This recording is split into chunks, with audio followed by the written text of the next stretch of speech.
Est-ce que tu as déjà entendu un artiste se plaindre de l'algorithme de YouTube ou encore de Spotify ou de Deezer parce qu'il ne fait pas assez d'écoute? Je ne crois pas que l'algorithme y soit pour quelque chose si une personne ne fait pas beaucoup d'écoute.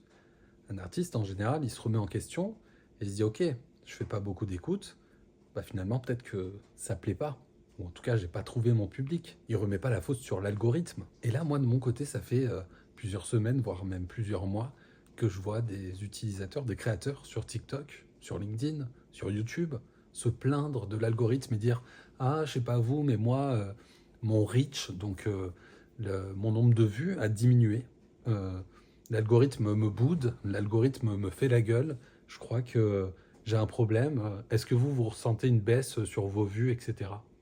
Et en fait, effectivement, je pense qu'on est dans une ère où la création de contenu, beaucoup de gens commencent à comprendre que c'est très important, que c'est presque inévitable pour une marque, pour un entrepreneur, pour un créateur, pour un artiste. Et forcément, il y a de plus en plus de personnes qui se lancent sur les réseaux, aussi parce que créer du contenu aujourd'hui, ça devient de plus en plus facile, notamment avec l'intelligence artificielle. Et du coup, il y a de plus en plus de créateurs qui se lancent de base. En plus, avec l'IA, bah, il y a de plus en plus de facilité à aller créer du contenu. Et tout ça, forcément, ça fait que bah, il y a de plus en plus de monde qui se lance. Donc, mathématiquement, plus il y a du monde et plus le nombre de vues va être partagé par rapport au nombre d'utilisateurs. Parce que si le nombre d'utilisateurs grimpait en même temps que le nombre de créateurs, il n'y aurait peut-être pas ce souci.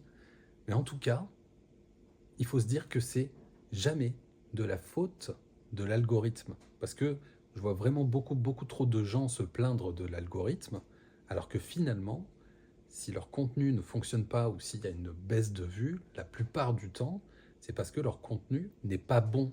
Ça ne veut pas dire qu'il est merdique, ça veut dire que c'est un contenu qui se noie dans la masse. Et là où c'est intéressant finalement, c'est que c'est pas l'algorithme qui prend la décision de propulser votre contenu ou pas. C'est lui qui prend la décision finale, entre guillemets, mais c'est l'utilisateur.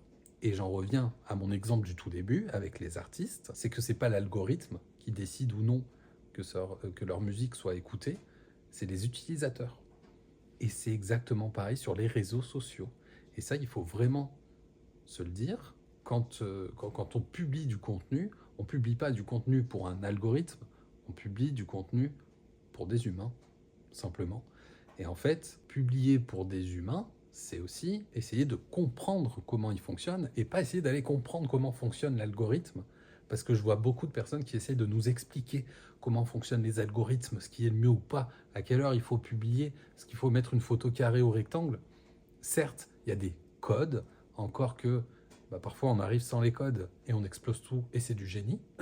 Mais ce qui fait qu'un contenu fonctionne ou pas, c'est déterminé par les utilisateurs des plateformes. Et du coup, ce qu'il faut essayer de faire, c'est de comprendre les utilisateurs, ce qu'ils veulent, essayer d'être authentique dans son contenu pour essayer justement d'aller mixer un peu cette authenticité, ce que nous, on a envie de partager, et essayer de connecter avec ces personnes-là, avec ce qu'ils veulent entendre aussi. Où est-ce qu'ils veulent l'entendre, sur quelle plateforme, sous quel format, bref, il faut essayer de trouver un petit peu tout ça, mais c'est pas l'algorithme qui fait que ta vidéo, elle fait pas de vues, qui fait que ton contenu, il fait 300 impressions sur LinkedIn, c'est juste parce que les 10, 20, 30, 50, 100 personnes, premières personnes qui sont tombées sur ton contenu, bah, elles n'ont pas été convaincues, elles l'ont pas lu, elles l'ont pas regardé assez longtemps pour que l'algorithme se dise c'est ok, on va propulser ce truc.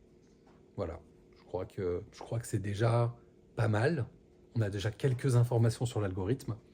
Là, l'idée, c'était pas de vous dire justement comment fonctionnent les algorithmes, mais juste de vous donner ma vision des choses avec les algorithmes, parce qu'encore une fois, j'ai vu beaucoup trop de gens en fait se plaindre et ça sert à rien. Il faut passer à l'action, il faut tester des choses, il faut y aller, il faut publier, il faut tester, il faut ne pas avoir peur de devoir publier pendant un an sans que ça fonctionne vraiment. Et je crois que c'est ça le plus difficile aussi, c'est qu'on est de plus en plus impatient. Mais ce sera le sujet d'une autre vidéo peut-être. À bientôt.